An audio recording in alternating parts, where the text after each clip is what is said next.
안녕하세요. 무한청춘 Y입니다. 이 카드뉴스는 시각장애인을 위한 음성 해설이 포함되어 있습니다. 우선 카드뉴스의 설명에 앞서 저희를 소개하고자 합니다.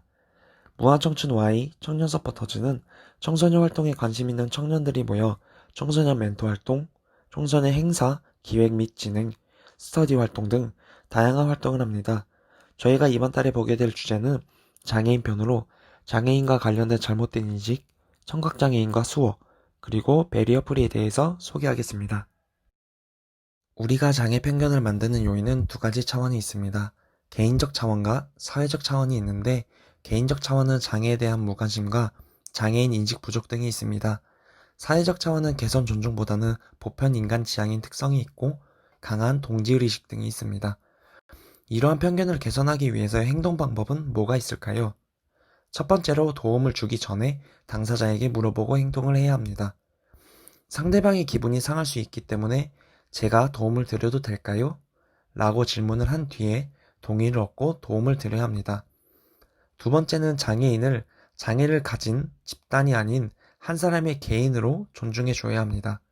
마지막 세 번째는 장애인, 장애우라는 호칭보다 이름으로 불러주어야 합니다.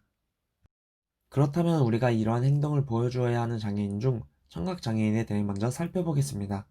청각장애인과 농인을 혼동하여 사용하는 경우가 있지만 확연히 차이점이 있습니다. 청각장애인은 선천적, 후천적 요인으로 청각에 이상이 생겨 소리를 듣지 못하는 사람으로 정의합니다. 하지만 농인은 청각장애를 가진 사람으로 농문화 속에서 한국 수어를 일상어로 사용한다는 차이점이 있습니다. 용어의 뜻을 살펴보자면 청각장애는 청직령 기능에 이상이 생겨 말과 소리를 잘 듣지 못하는 장애 증상이며, 농문화는 농인으로서의 농 정체성과 가치관을 기반으로 하는 생활 양식의 총칭입니다. 즉, 청각장애인은 후천적인 경우 재활을 통해 비장애인 사회로 돌아가고자 하는 경향이 있는 것이고, 농인 혹은 농아인은 선천적이거나 어린 나이에 장애를 갖게 된 경우 자연스럽게 수어를 사용하면서 농문화 속에서 살아간다는 차이점이 있습니다. 그렇다면 청각장애인과 농인을 왜 구분을 하였을까요? 농인이라는 용어를 사용하는 이유는 의료적, 병리학적 관점에서 벗어나 그들의 존재 그대로의 정체성을 문화적 측면으로 나타내려는 뜻을 가지고 있기 때문입니다. 그렇다면 농인이 사용하고 있는 수어는 무엇인지 알아보겠습니다. 수어란 수화 언어의 줄임말로 청각장애인들의 손 움직임, 표정, 몸짓으로 의사를 표현하는 언어입니다. 예전에는 수화라고 했으나 2016년 한국수화언어법 시행과 함께 국어와 동등한 언어임을 강조하여 수어라고 부르기 시작했습니다. 참고로 한국수어는 한국에서만 가능하며 각 나라별로 사용하는 수어가 다르기 때문에 공용수어인 국제수어도 존재합니다.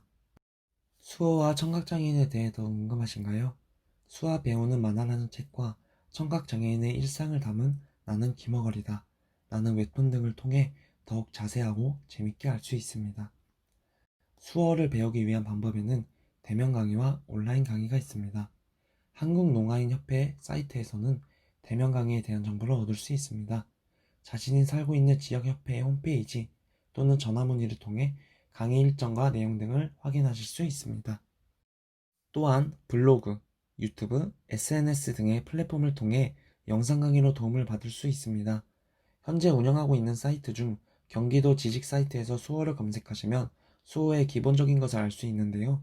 이것과 함께 솜사탕이라는 수어를 쉽게 배울 수 있는 유튜브 영상을 추천드리고 싶습니다. 이러한 다양한 방법들과 함께 화제가 되고 있는 사회적 운동이 있습니다. 바로 베리어 프리라는 것인데요. 베리어 프리의 뜻을 살펴보자면 베리어는 장애물을 뜻하며 프리는 벗어난다는 뜻을 가지고 있습니다. 즉, 고령자나 장애인들도 살기 좋은 사회를 만들기 위해 물리적, 제도적 장벽을 허물자는 운동이라고 말할 수 있습니다. 더 넓게 본다면 장애인, 고령자만을 위한 것이 아니라 유모차를 끄는 가족, 어린아이와 함께 다니는 가족 등 장애인과 비장애인 모두가 함께 편리하게 생활할 수 있도록 하는 운동이라고 할 수 있습니다. 실제로 우리가 살아가는 현장에서는 많은 베리어 프리 운동이 실천되고 있습니다. 베리어 프리 인증시설인 SRT, 수서역의 경우 계단 대신에 경사로를 설치하고 시각장애인을 위한 노란 전자블럭 설치 등이 실천되고 있습니다. 또한 휠체어 전용 좌석과 리프트 설치, 열차 내 청각장애인을 위해 화재 및 응급 안내 방송을 수어 영상과 문자 안내 서비스 운영 등으로 베리어 프리가 대중교통에도 적극적으로 반영되어 있는 모습을 볼 수 있습니다. 또한 저상버스에서 볼 수 있는 실천 모습은 장애인 전용 좌석 등을 설치하고 낮은 차체 바닥으로 계단 대신 경사판이 설치된 출입구를 통하여 휠체어 이용 장애인도 버스를 이용할 수 있다는 것입니다. 여가 생활에서도 그러한 모습을 볼 수 있는데요. 대표적으로 베리어 프리 영화를 예로 들 수 있습니다. 기존의 영화의 화면을 음성으로 설명해주는 화면 해설과 화자 및 대사, 음악, 소리 정보 등을 알려주는 한글 자막으로 청각장애인과 시각장애인, 소리를 들을 수 없는 상황에 있는 사람 등 누구나 영화를 즐길 수 있는 영화로 발전하였습니다. 마지막으로 스마트폰이 대중화되면서 장애인들을 위한 앱이 나오는데요. 디매퍼, 가텍, 잼퀘스트, 유니레일, 안전거리, 쇼미, 트리플이 등 장애인들이 스마트폰을 쓰는데 어려움을 최소화할 수 있다는 점에서 베리어프리가 다양한 분야에서 실천되고 있다는 것을 알 수 있습니다. 저희가 준비한 내용은 여기까지입니다. 앞으로 더 다양하고 흥미로운 주제의 내용으로 찾아올 테니 8월 카드 뉴스도 기대해주세요. 감사합니다.